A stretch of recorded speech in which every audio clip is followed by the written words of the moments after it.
In this lessons episode, explore how moral psychology and cognitive science are redefining models of decision making. Discover why instinctual patterns reveal more than demographics, understand how life experiences and core instincts shape worldview, and uncover how these profiles can predict behavior, influence choices, and guide strategy.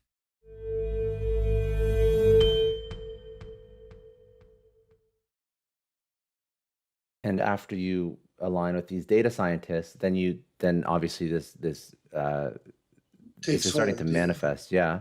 Yeah. So when I guess I'll ask you, when does this turn into I guess path sites, or is this like, when does this actually turn into something tangible that you can build a model out of, and what does that model start to look like? Yeah. So six years ago, we found that there was this melding of disciplines, and I became enthralled with the area of moral psychology. And that's a long story, but suffice it to say that if we believe that if the brain allows you to work, or helps us figure out how you can create a moral point of view in terms of your decision making, values, and things like that. And if in fact you used all that brain power to create your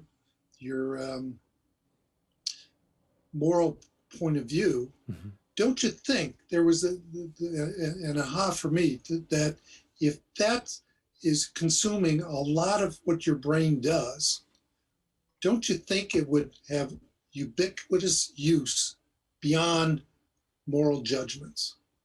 Of course. And that was the premise. That was the premise. So why take something and use it for esoteric choices when it could be front and center in how you decide what you like, how you vote, mm-hmm. What you join, who you love. All those things are really moral decisions. So I really felt there was a great melding of those things with the models that we talked about. And so we took some basic decision-making models and merged them with an applied model of cognitive psychology to look at what we knew about how people make those decisions. And then we found that these moral decisions were tied to these deeply embedded instincts that were showing signs of being significant all the way back to the Stone Age. So you maybe have heard of a lot of the work of Jonathan Haidt and Moral Foundations. Those were the instincts that I felt, wow, finally we have a scorecard to be able to take some of these points of view, quantify them, and look for ways that they can influence decision making and behavior change. So we put all that together and started to look at what does the data tell us about what we could reasonably expect. And I guess I have questions about what that result is. But before that, I think I would ask, is this a dangerous model to build? Is this a model dangerous that could cause, like, dangerous as if you can predict how somebody makes decisions? Could that be used to influence, like, I don't know. I'm trying to think of the implications of building out a model where you can predict certain things that certain people can do, or decisions that they would make. Well, let me start by saying the human interface is the most complex node on the most complex network we've ever experienced. Mm-hmm. So I'm flattered, but we don't have that degree of predictability yet. What we have is something that goes beyond anything we've ever had, but it's still, it still leaves a lot that we don't know. But so what we've done is, for 100 years, the conventional wisdom was that demographics really could be used to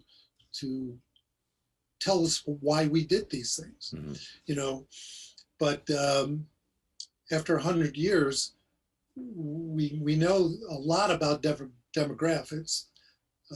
They tell us kind of who we are and what we do, but they are really lousy at telling us why do we do it.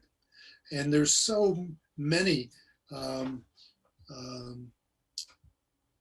segmentation models that are based on those precepts of demographics, and they've all sooner or later wilted under scrutiny. Mm-hmm.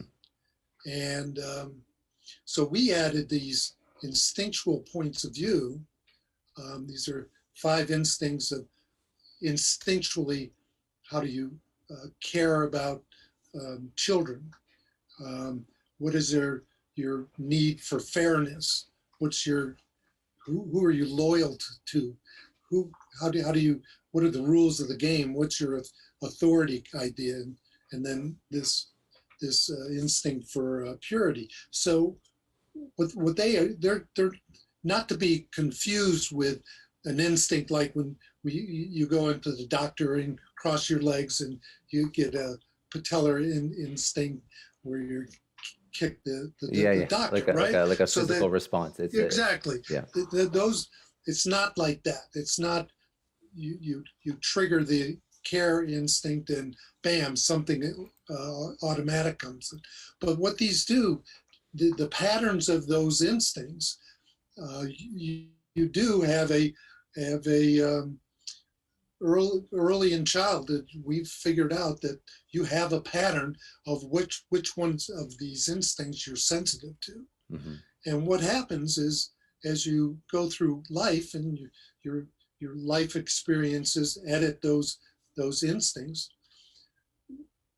we know that how you see the world, your worldview is constructed by those life experiences and your instincts and your demographics and all the other things that we've known over the years go into creating an identity.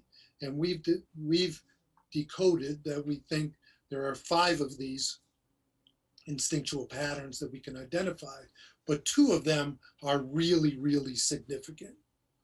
And these 2 are what we see all the time referenced in our tribal world, and they're referenced in politics and and philosophy and all sorts of things. But these 2 are really, really kind of, we bifurcate the world in terms of these 2 major instinctual profiles. And then the 3 in the middle are the kind of the way we marry up which part of the 2 instincts are you most influenced by. So they kind of morph back and forth. So really, it's these two big ones that are really are the immovable forces. And the rest of the other 3 would, just to draw a parallel, would it be almost like a Venn diagram of crossover of various components between the 2 major polarizing ones and then the smaller? Yeah, exactly. Okay. And yeah, and so what we've done is we've started over the last 6 years to explore the way these profiles can predict how people will respond to different environments, different problems, different stimuli, and things like that. So the real wild card is to say, what do we think these instinctual patterns are? Because we've done a lot of the work on the back end of saying, oh, if we know you have this one instinctual pattern, likely you're going to be really fair-minded. Empathy is a given. You probably fight the conformity of a cultural mandate, but you're probably going to look for new and different problems to solve and trends to make friends with. Mm-hmm. So that would be one, and then we can get all sorts of detail about what that looks like.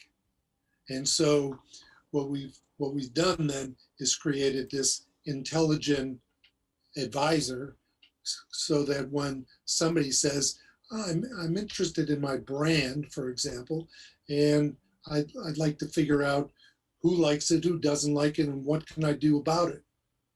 And those are kind of the simple questions that we can answer now. Thanks for tuning in. If you found this valuable, don't forget to hit that subscribe button so you never miss an episode. And if you want to dive deeper into this conversation, check out the links in the description to watch the full episode. See you in the next one.